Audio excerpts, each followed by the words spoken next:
کہ یہ جو کرائسس کریٹ ہوتا ہے بنیادی طور کے اوپر ایک فسکل سکویز کی وجہ سے، معاشی مسائل کی وجہ سے، برڈن کی وجہ سے، جو پاکستان آج تک اپنی معیشت کو ٹھیک نہیں کر پا رہا،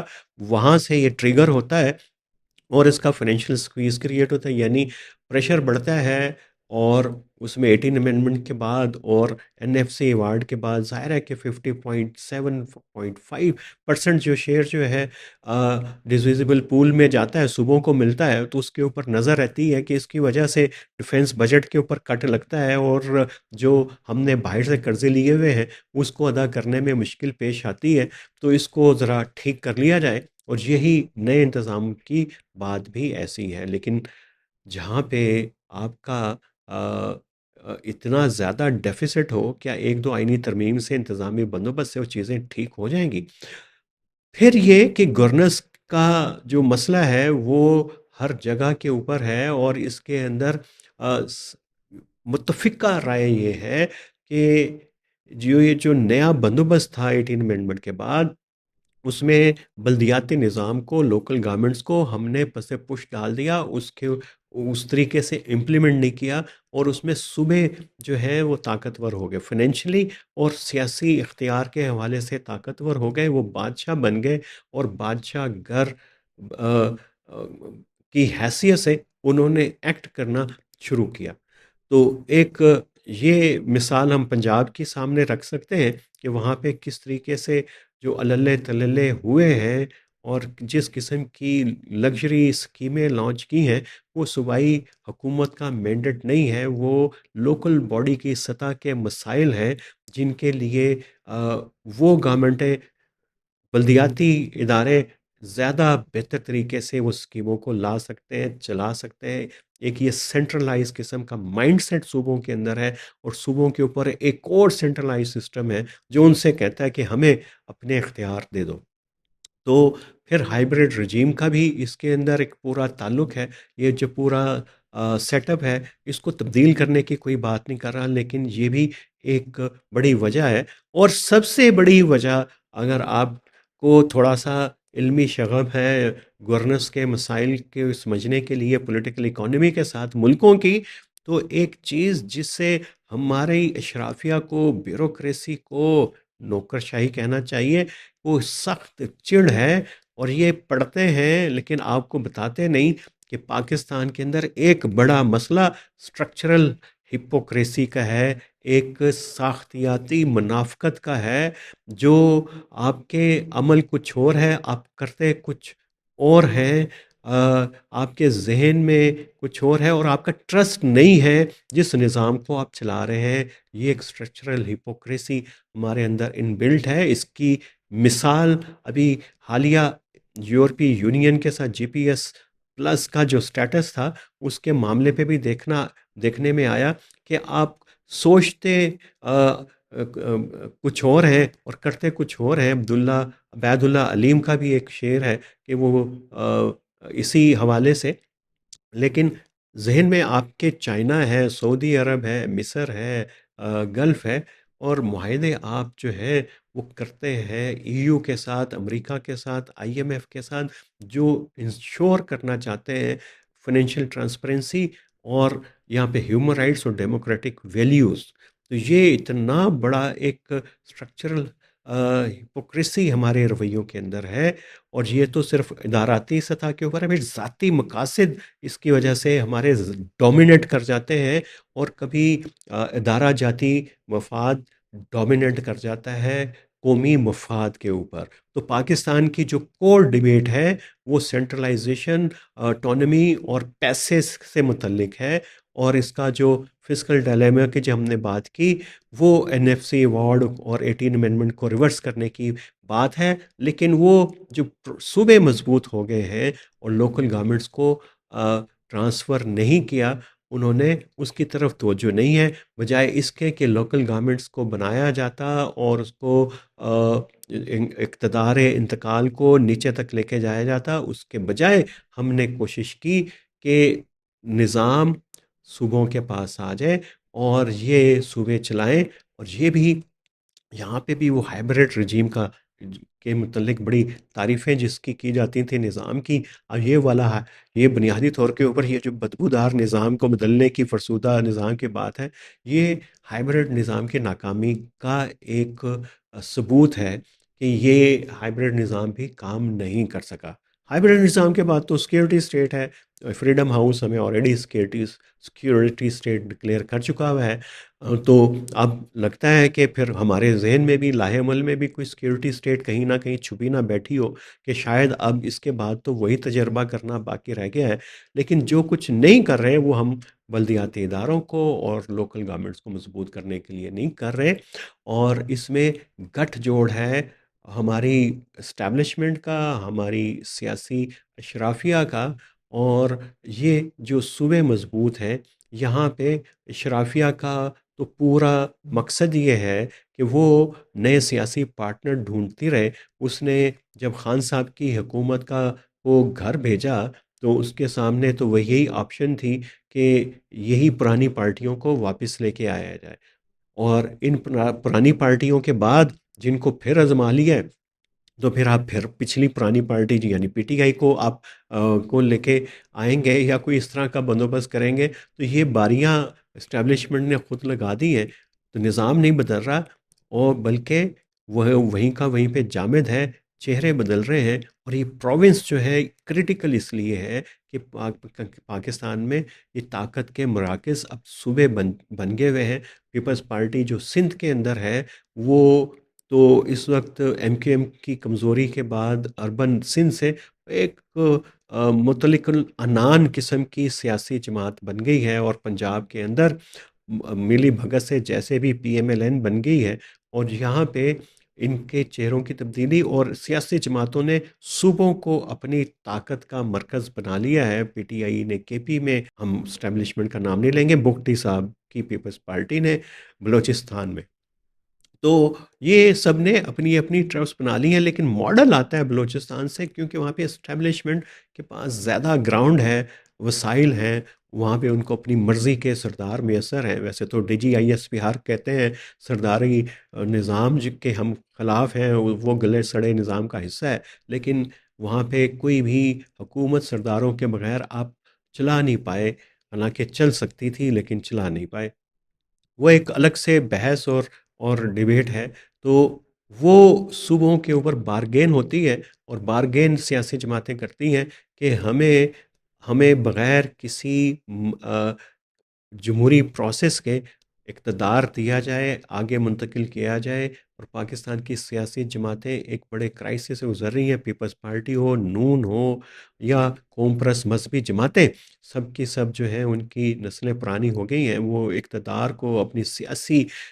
لیگیسی کو آگے ٹرانسفر کرنا چاہتے ہیں، اور یہ کوئی جمہوری عمل کے ذریعے نہیں کرنا چاہتے، عوام کو اعتماد کے اندر لے کے نہیں کرنا چاہتے کیونکہ اس میں ہمت نہیں ہے۔ تو وہ انہوں نے ملی بھگت سے اسٹیبلشمنٹ کے ساتھ یہ سارے کا سارا پروسیس جو ہے وہ چل رہا ہے، اور یہی ایک بڑا کریٹیکل ہے، اور اس میں بیوروکریسی، سول ملٹری بیوروکریسی اور سب ایک ہم اسٹرکچرل جو ہپوکریسی کا شکار ہے، اور یہی جو ہے وہ پرابلم ہمارے لیے کر رہا ہے۔ ایس آئی ایف سی جیسے ادارے ہیں جو اکانومی کا ایک بڑا چنک کنٹرول کر رہے ہیں، پھر سکپ ایپکس کمیٹیز اور یہ تمام جو ماڈلز ہیں، یہ مسلسل اس کے اوپر ہماری بات ہوتی ہے کہ کیسے اور یہ کیسے ناکام ہو چکے ہوئے ہیں یہ، لیکن اس پہ ان ڈیپتھ گفتگو کرنے کی ہمارے اندر جو ہے وہ کوئی ایسی صلاحیت نہیں ہے ہمارے اندر۔ تو ابھی پولیٹیکل لیڈرشپ بھی ڈیوائیڈڈ ہے، آپ اس کو دیکھ رہے ہیں، لیکن دنیا بھر کے آپ ایکسپرٹ سے پوچھ لیں کہ پاکستان کا کور مسئلہ کیا ہے، وہ آپ کو بتا دیں گے، اور آئی ایم ایف بھی بتاتا رہتا ہے، ورلڈ بینک بھی بتاتا ہے، ایون کہ چین بھی پاکستان کو بتاتا رہتا ہے جب یہ ان کی کوارڈینیشن کمیٹی سی پیک کی میٹنگز ہوتی ہیں کہ پاکستان کہاں پہ غلطی کر رہا ہے، اس کو کیا کرنا چاہیے، لیکن ہم کسی کو سن نہیں رہے، اپنی دھن میں مگن ایک اپنی ہی سمت کے اندر آگے چلے جاتے جا رہے ہیں۔ اور پولیٹیکل جو اینالسٹ ہیں پولیٹیکل اکانومی کے، وہ میں نے پہلے کہا کہ ہم لوکل گورنمنٹس کے بغیر جو ہے وہ ایک اچھی گورننس کا اور اچھی مضبوط فیڈریشن کا تصور نہیں کیا جا سکتا، اور جو اکانومسٹ ہیں وہ بار بار کہہ رہے ہیں کہ آپ اپنے ٹیکس نیٹ کو بڑھائیں، real estate, agriculture, real estate پہ تو لگے، اور باقی جو سیکٹرز ہیں ان کو بھی اس کے اندر لے کے آئے ہیں۔ پھر ملٹری کے ڈیفنس ایکسپینڈیچر کے اوپر بھی بات ہوتی ہے، جس پہ بات کرنا آج کل منع ہے۔ پھر یہ کہ یہ جو انداز حکمرانی ہے ہائبرڈ والا، یہ چلنے والا نہیں ہے، اس کو بدلنے کی ضرورت ہے۔ تو یہ ڈبیٹ فٹ کہاں پہ ہوتی ہے جا کے؟ کیا اگر یہ ہمارے تین ایشوز ہیں جن کی طرف آپ نے کہا کہ لوکل باڈی مضبوط ہونی چاہیے تھی، ٹیکس نیٹ کو بڑا ہونا چاہیے تھا، اور یہ جو ہمارا ہائبرڈ رجیم ہے اس کو ہمیں مزید ڈیموکریٹک کرنا چاہیے، یہ ڈیبیٹ ہے۔ اور اس کو فکس کیسے کر رہے ہیں؟ یعنی سوال چنا ہے اور جواب گندم اس طریقے سے ہے کہ آپ کہہ رہے ہیں جی کہ ہم نئے صوبے بنا دیں گے سندھ کے اندر، اگر ان کو اعتراض ہے کہ سندھ کا نام نہ بدلیں، ہم سینٹرل اور تین حصوں میں بدل دیں گے، پنجاب کو بھی ایسے کریں گے، تو یہ ان کو لگتا ہے کہ یہ جو ہے حل ہے اس مسئلے کا۔ یعنی نہ لوکل باڈیز کو مضبوط کرنا ہے، نہ اپنے اکانومی کی طرف توجہ دینی ہے، اکانومی کی طرف توجہ دے چکے ہوئے ہیں جو آپ سے حل نہیں ہو پائی، اور نظام اپنے کنٹرول میں رکھنا چاہتے ہیں۔ آپ 26ویں ترمیم سے لے کے 18ویں سے لے کے 26ویں تک آ گئے، 18ویں تو ظاہر متفقہ تھی، لیکن ابھی تک آپ کے وہ کانسٹیٹیوشن مقاصد بھی پورے نہیں ہو پا رہے، اور آپ کا مقصد یہی ہوتا ہے کہ جب نظام بدلنے کی بات کرتے ہیں تو آپ کے ذہن کے اندر ہوتا ہے کچھ لوگوں کے چہرے ہٹا دیے جائیں، کیونکہ یہ اب آپ کو بور لگنا شروع ہو جاتے ہیں، کیونکہ یہ ڈلیور کرنے کے اندر ان کے اندر صلاحیت نہ پہلے ہوتی ہے، لیکن آپ کو لگتا ہے کہ ان تھنوں میں جو ہے وہ دودھ ہے وہ ضرور نکل آئے گا۔ لیکن اس مرتبہ ایک جو علیحدہ سے چیز ہوئی وہ ہوئی ہے بلوچستان ماڈل۔ بلوچستان ماڈل ہے کیا؟ کیا پاکستان کے باقی صوبوں میں بھی بلوچستان ماڈل کو لانے کی تیاری کی جا رہی ہے؟ تو اس کے اوپر ہم کریں گے بات، لیکن ہے کیا پولیٹیکل مینجمنٹ اس کے اندر ہے؟ اس کے اندر اپیکس کمیٹی کا کنٹرول ہے، اس میں آئی ایف سی اور سی پیک کے ذریعے جو انیشیٹوز ہیں ان کا کنٹرول ہے، سافٹ پار مین اسٹریمنگ کے انیشیٹوز ہیں جس کے اوپر تو ہم خاص طور پہ کئی مرتبہ بات کر چکے ہوئے ہیں۔ یہ یہاں پہ آ، آ، مختلف پولیٹیکل پارٹیز، پولیٹیکل انجینئرنگ جسے کہتے ہیں، وہاں ہوتی ہے، اور اپنی مرضی کی گورنمنٹ لائی جاتی ہے۔ پھر اپیکس کمیٹی کے ذریعے آپ سب کہتے ہیں کہ شاید یہ مؤثر حکمرانی کے لیے مشاورت ضروری ہے، اور اس مشاورت کے اندر جو ہے وہ وزیر اعلیٰ بھی ہوتے ہیں، کمانڈر بھی ہوں گے، باقی ادارے بھی ہوں گے، ایف سی والے بھی ہوں گے، پولیس والے بھی ہوں گے، بیوروکریٹ بھی ہوں گے۔ لیکن آج تک شاید اس کے اوپر توجہ نہیں دی کہ آپ کا جب مائنڈ سیٹ ایک ہے سب کا چیزوں کا دیکھنے کا، اور یہ بات ہے وہی اسٹرکچرل ہپوکریسی کی، تو وہاں پہ تو چیزیں آپ جتنی مرضی آپ بڑی اپیکس کمیٹی بنا لیں، مسائل تو وہیں کے وہیں رہیں گے، کہ سب سوچتے ایک ہی طریقے سے ہیں، سب کو پتہ ہے کہ کون کس سے کون سی بات چھپا رہا ہے، کون سی بات کو آگے لے کے آ رہا ہے۔ اور پھر سب سے بڑا مسئلہ اس کے اندر یہ ہے کہ آپ کا جو سب سے طاقتور انسٹیٹیوشن ہے، بات تو اسی کی سنی اور چلی جائے گی، چلے گی، اگر اس کو سمجھ آ گئی تو چل پڑے گی، نہیں ہے تو نہیں۔ تو یہ ایک اس کے اندر پرابلم ہے، یہ کوئی ڈیموکریٹک گورننس کا کے بالکل اگینسٹ ہے، اس کے پرنسپلز کے اگینسٹ ہے یہ پورا اس قسم کا انسٹیٹیوشن۔ لیکن اب آئے گا ادھر بھی، اور اپیکس کمیٹیز جب نیشنل ایکشن پلان کے لیے بنی تھی 2016 کے اندر، تو وہ صرف ایک D G I S P R کی ٹویٹ کے اوپر بن گئی تھی، تو اتنے مؤثر ہوتے ہیں یہ انتظام۔ اور پھر کوادر ریکارڈک سے لے کے سی پیک کوریڈور، یہ ساری چیزیں جو ہیں وہ بھی ہمیں پتہ ہے کہ وہ ہماری ہائبرڈ رجیم کے کنٹرول کے اندر ہے۔ اور اس کو یہ سارے جو کام ہم کر رہے ہیں وہ ہم سمجھتے ہیں کہ یہ ہم کام تو ٹھیک کر رہے ہیں، گورننس بھی ٹھیک کر رہے ہیں، پولیٹیکل منورنگ بھی ٹھیک ہوئی ہے۔ یہ جو بلوچی کہتے ہیں کہ جی صاف شفاف الیکشن کے، ان کو تو پتہ ہی کچھ نہیں ہے، ہمیں پتہ ہے کیسے ہم لے کے آئیں گے۔ تو آپ اس کے لیے سمجھتے ہیں کہ یہ جو پروپیگنڈا ہے نا، یہ اس کا بہترین ٹول ہے۔ آپ کو اپنا سافٹ امیج بنانا پڑے گا، مین اسٹریمنگ کرنی پڑے گی، یوتھ کی، باقی سیگمنٹ جو کٹے ہوئے ہیں باقی جگہوں سے۔ تو یہ آپ کا ویو ہے، یہ ایک ماڈل ہے، اور اس کی پریکٹیکل شکل یہ ہے کہ اس وقت بلوچستان میں ایف سی کے تین اس کے حصے ہیں، ایک نارتھ ہے، رکشان ڈویژن میں ہے ویسٹ، اور ایک پھر مکران ڈویژن میں جو ایسٹ ہے۔ تو یہ تینوں ایف سیز جو ہیں وہ آپ سمجھیں کہ اس وقت گورننس کے نظام کو بھی چلا رہی ہیں، اور باقی ادارے بھی ہیں، اور اب ہمیں نہیں پتہ کہ باقی جو ادارے آپس میں ایف سی کے ساتھ کوارڈینیشن کس لیول کی کرتے ہیں، لیکن بہرحال ایف سی بیوروکریسی کو اس نے نکیل ڈالی ہوئی ہے، کوئی ٹرانسفر پوسٹنگ نہیں ہو سکتی۔ اچھی گورننس کے لیے جو ہے وہ ان کی مانیٹرنگ اور سرویلنس اور ان کی میٹنگز، کوارڈینیشن کمیٹیاں ڈسٹرکٹ لیول سے لے کے ڈویژنل لیول تک اور پھر پروونشل لیول تک ہیں، میٹنگز پہ میٹنگ ہو رہی ہیں،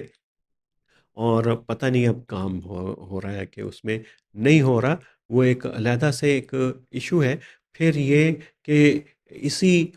کے اندر جتنے بھی آپ کے منتخب نمائندے ہیں، ایم پی اے، ایم این ایز، ان کی حاضری ہوتی ہے، ان کے ڈیولپمنٹ ایکسپینڈیچر جو ہے وہ کیسے خرچ ہوں گے یہ فیصلہ کیا جاتا ہے مل ملا کے۔ اور ابھی ہمیں نہیں پتہ کہ کتنی لیکیج ہے، کتنا وہ پیسہ لگتا ہے، لیکن یہ کہ ان کے اوپر بھی ایک پوری نگرانی کا نظام ہے۔ کیا یہ نگرانی کا نظام پنجاب کے ایم پی ایم این اے پہ چل سکے گا؟ سندھ کے ایم پی ایم این اے پہ چل سکے گا؟ کیا یہ نگرانی کا نظام پنجاب کے سندھ کے بیوروکریٹ پہ چل سکے گا یا نہیں؟ یہ تو چلے بعد کے مسائل ہیں، لیکن یہ تو ایک گورننس کا یہ والا نظام ایک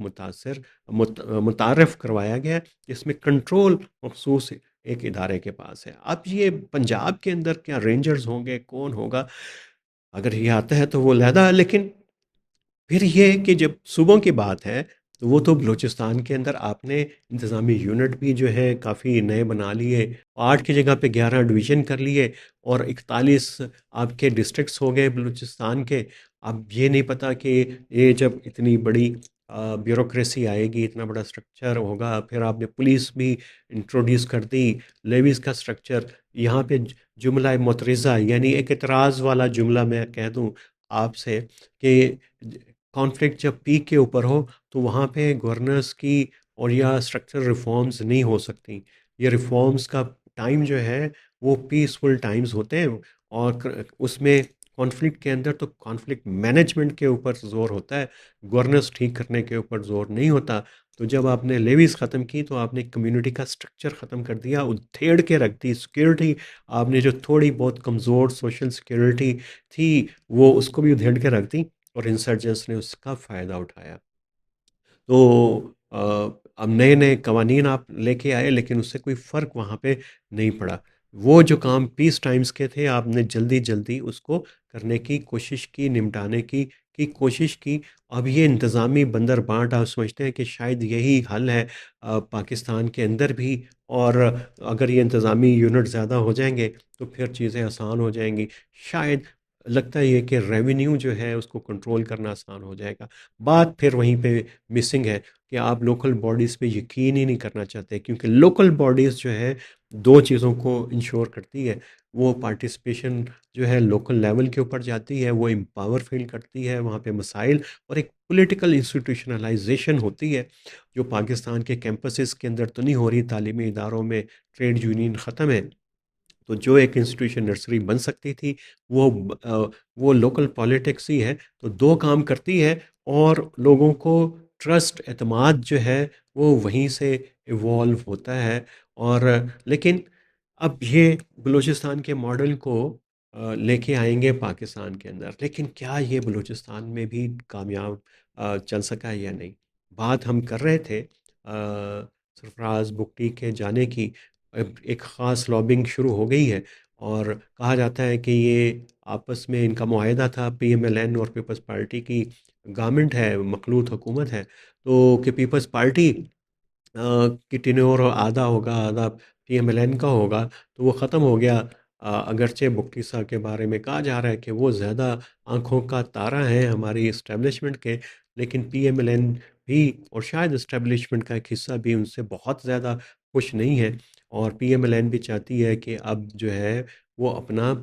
وزیر اعلیٰ لے آئیں۔ اب ان کو اپنا وزیر اعلیٰ اپنی پارٹی میں تو نظر نہیں آتا، چنگیز خان مری کا نام آتا ہے، اور وہ بھی ان کے میاں صاحب کے ذہن میں کانفلکٹ ریزولوشن کے طور پہ آتا ہے۔ تو مالک بلوچ صاحب نیشنل پارٹی ان کے ساتھ بڑا دیر کا یارانہ ہے میاں صاحب کا، بزنجو صاحب سے کے دور کا۔ ان کو لگتا ہے کہ ان کو لایا جائے پی ایم ایل این کے ذریعے، خود تو ان کی اپنی نیشنل پارٹی کی سیٹیں نہیں ہیں، اپوزیشن لیڈر ہیں ڈاکٹر صاحب، تو وہ پی ایم ایل این کے وزیر اعلیٰ کے طور کے اوپر ان کا نام، ڈاکٹر صاحب انکار کر چکے کہ میں وزیر اعلیٰ نہیں بنوں گا۔ ان کی سب سے بڑے چیف سے بھی ملاقات ہوئی، وزیر اعظم سے بھی ہوئی کہ میں اس کرائسس کے اندر کیسے حکومت لے کے چلوں گا، لیکن ان کے ساتھ ہی سمجھا رہے ہیں کہ بلوچستان تو ہمیشہ کرائسس میں رہا ہے، تو اگر آپ کی اپنی سیٹیں بھی آ جائیں تو پھر بھی آپ کو اسی صوبے کا ہی وزیر اعلیٰ بننا ہے، تو بن کیوں نہیں جاتے؟ تو لیکن ابھی پی ایم ایل این نے، میاں نواز شریف نے ابھی کوئی گو ہیڈ نہیں دیا۔ گو ہیڈ ملا تو شاید مالک بلوچ صاحب اپنے انکار کے باوجود اس حیثیت میں آ جائیں، لیکن اس کے بعد بلوچستان کے کیا مسائل حل ہو جائیں گے؟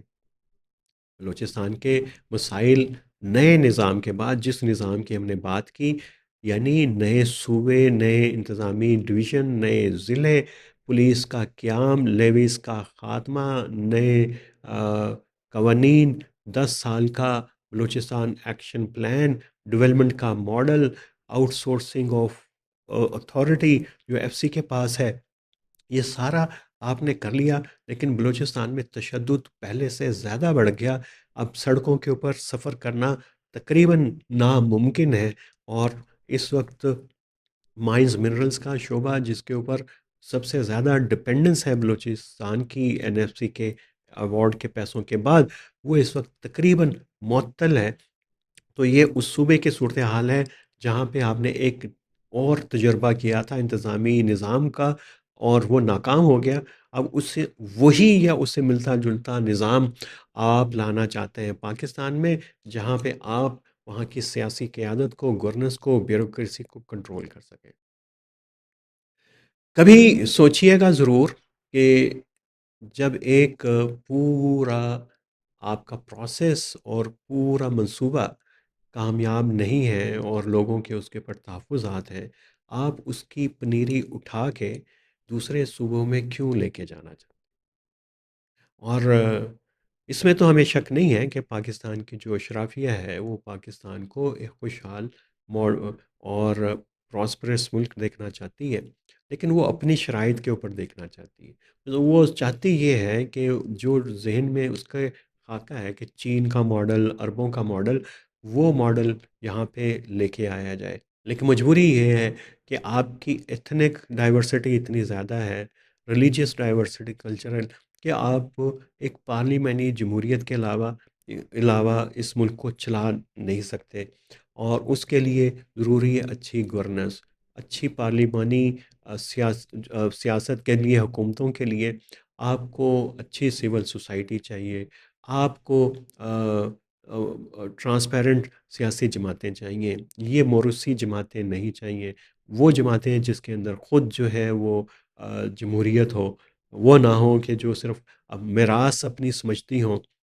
ادھر عدالتیں آزاد ہوں، ادھر فیصلے پارلیمنٹ کے اندر ہوتے ہوں، تو تب جو ہے ایک اچھا پراسپرس ملک بنے گا، وہیں سے اکانومی بھی ٹھیک ہو جائے گی، جو دفاع کی ضروریات بھی پوری ہو جائیں گی۔ لیکن اس نظام سے پتہ نہیں ہم خائف کیوں ہیں، یہ نظام جمہوریت ہمیں اچھی کیوں نہیں لگتی؟ شاید اس وجہ سے جو بلوچستان ماڈل کے اندر جو 4 پلر ہے، ایک آپ نے مین سٹریمنگ کا اور پرسیپشن کا، نیریٹو بلڈنگ کا سیکشن دیکھا، آپ کو تنقید سے خوف آتا ہے، آپ کو اس سے خوف ہے کہ کوئی آپ کی کسی بات پہ، کام پہ اعتراض کرے گا، تو آپ اس سے جب سے ماورا ہو جائیں گے تو پھر چیزیں ٹھیک ہونا شروع ہو جائیں گی، آپ کے اندر اعتماد آ جائے گا، کیونکہ یہ جو تنقید ہے، یہ جو تنقید کرنے کی آزادی ہے، یہ ایک بہت بڑی نعمت ہے جو معاشروں کو آگے لے کے جاتے ہیں، اور بیوروکریسی کو لگام ڈالتی ہے، سیاستدان کو لگام ڈالتی ہے، بلکہ سول سوسائٹی اپنے آپ کو اسی کے ذریعے لگام ڈالتی ہے، اور اسی کے ذریعے خود احتسابی کرتی ہے، اسی کے ذریعے وہ اتنی مضبوط ہوتی ہے کہ پھر ایک ایسی کوہیژن پیدا ہوتی ہے، ایسی قوت پیدا ہوتی ہے کہ باہر کی جتنی تھریٹ